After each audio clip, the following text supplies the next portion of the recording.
عليكم، ازيكم يا حبايبي؟ عاملين ايه؟ اتمنى تكونوا بخير. هنعمل مع بعض النهارده دبابيس الفراخ المشويه في الفرن بتتبيله خطيره جدا، مكوناتها كلها اقتصاديه ومتوفره عندنا في كل بيت. طعمها بقى مش قادره اقول لكم قد ايه، في منتهى الجمال، وتركه الفحم هتعمل معاكي شغل عالي جدا جدا. يلا بينا على طول نبتدي ونسمي الله ونشوف الوصفه بتاعتنا مقاديرها ايه وطريقه تحضيرها ايه، وازاي نعمل الفراخ بتاعتنا مستويه بالشكل ده ما فيهاش ولا نقطه دم. يلا بينا نبدا على طول. متنسوش اللايك للفيديو والاشتراك في القناه لو لسه بتشوفوني لاول مره وحابين يوصلكم كل جديد من وصفاتي يوميا اول باول. معايا زي ما انتم شايفين 6 دبابيس فراخ، تقريبا حوالي كيلو الا ربع. تقدروا تعملوا الكميه اللي انتم حابينها. طبعا بنغسلها كويس جدا وبنحطها في محلول النقع تلت ساعه. المحلول ده عباره عن معلقه ملح، معلقه سكر، ومعلقتين خل، وطبعا حوالي لتر ميه وعصره ليمونه. تمام. معايا كمان نص كوبايه زيت، معلقتين كبار من المستردة، معلقتين كبار من الصلصة، ومعلقتين كبار من الزبادي. لو مش متوفر عندك زبادي او مستردة تقدر تستغني عنهم، مفيش مشكلة. وتضيفي حوالي ربع كوباية حليب. تمام. البهارات بتاعتنا هقولك عليها معلقة صغيرة من كل حاجة. لو مش متوفر عندك البهارات دي تقدري تعملي بفلفل اسود وملح وكمون فقط لا غير، وهيكون طعمها في منتهى الجمال. طيب بهاراتنا دي عبارة عن ايه؟ عبارة عن معلقة من الملح، نص معلقة من الكمون، نص معلقة من الكاري، نص معلقة من الثوم البودر، نص معلقة من البهارات الفراخ المشكلة، نص معلقة من الكركم، نص معلقة من البابريكا، نص معلقة من القرفة، وكمان نص معلقة من الفلفل الأسود، ونص معلقة من البصل البودر، ونص معلقة من السكر. تمام. دي كمية البهارات المناسبة لكمية الفراخ اللي معايا دي. وطبعا هنحتاج لعصير ليمونة كاملة. طبعا لو احنا عاملين كمية فراخ اكبر من كده فنقدر نزود البهارات، ولو احنا مش متوفر عندنا اي حاجة من البهارات دي نقدر نستغني عنها، مفيش اي مشكلة. تمام. يعني ممكن نكتفي بالملح والفلفل الاسود والكمون زي ما اهالينا كانوا بيعملوا زمان، والاكل كان برضو بيكون في منتهى الجمال. بس ضروري نكون ضايفين المواد السائلة اللي هي الزيت والزبادي والكاتشب والمستردة لو متوفر عندنا طبعا كاتشب، والصلصة. هنبتدي دلوقتي نمسك الفراخ بتاعتنا نقطعها بالشكل اللي انتوا شفتوه ده. يعني هنمسك دبوس دبوس ونبتدي نعمل فيه فتحتين، ونراعي ان السكينة توصل معايا لحد العظم علشان نضمن ان التوابل كلها او التتبيلة بتاعتي تدخل لكل اجزاء اللحمة في الدبوس. تمام. واحنا بنمسك برضو كده نكون ماسكين معانا الجلد، علشان بعد كده لما الدبابيس تستوي يكون شكلها العام برضو كويس.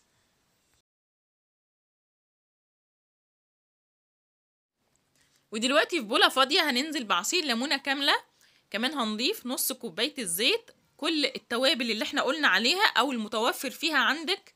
كمان هنضيف معلقتين كبار من الزبادي، معلقتين كبار من الصلصة، وكمان معلقتين كبار من المستردة. لو في حاجة فيهم برضو مش متوفرة ممكن نستغني عنها، ولكن يفضل يعني ضروري نضيف الزبادي، او ممكن نستبدلها بحليب علشان دي اللي هتخلي الفراخ بتاعتنا جوسي كده وطعمها جميل. هنقلب كل التوابل دي في بعضها بالشكل اللي انتوا شايفينه ده، وبعد كده هننزل فيها بدبابيس الفراخ بتاعتنا بعد ما نكون عملنا فيها الفتحات اللي اتفقنا عليها. يفضل يا جماعة ان احنا نجهز التتبيلة دي ونحط فيها الفراخ قبل بليلة من الوقت اللي احنا هنسويها فيه او هنشويها فيه. كده بتكون شاربة اكتر من التوابل دي، وبيكون طعمها في منتهى الجمال. طيب لو انا ما عنديش وقت ممكن تسيبيها اقل حاجة نص ساعة. انا عملتها وسبتها 4 ساعات في التلاجة. تمام. بعد ما قلبتها كلها في التتبيلة كويس بالشكل ده، يا نغطيها باما كيس مطبخ او باسترتش راب وندخلها التلاجة الوقت المتاح ليكي ان انت تحطيها في التلاجة فيه. سبت الفراخ في التلاجة 4 ساعات، وقبل ما اطلعهم على التسوية جبت الصينية بالشكل ده ونزلت فيها بمعلقة كبيرة من السمنة البلدي، او ممكن نقطتين زيت، اي مادة دهنية متوفرة عندك. تمام. وبعد كده بنطلع الفراخ ونرصها ونكمل التسوية زي ما هقول لكم.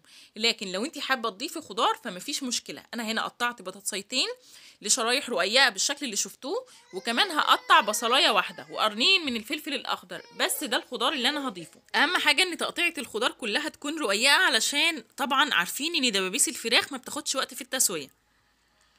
هنضيف بقى الخضار بتاعنا بالشكل ده. بعد كده هنبتدي نبهر بشوية صغيرين من الملح وشوية كمان من الفلفل الأسود.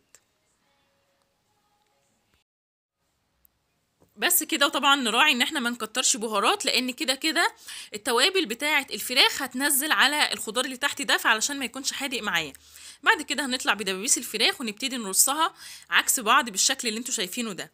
وزي ما اتفقنا لو انتوا حابين تعملوا دبابيس الفراخ مشويه من غير الخضار ده فما فيش مشكله، هندهن الصينيه بتاعتنا دهنه سمنه او ممكن شويه زيت، وبعد كده نرص دبابيس الفراخ وندخلها فرن متسخن مسبقا على درجة حرارة 200 في الرف اللي تحت الصاجة على طول، يعني ننزل الشبكة قريب من الصاجة خالص ونحط عليها الصينية بتاعتنا. تمام.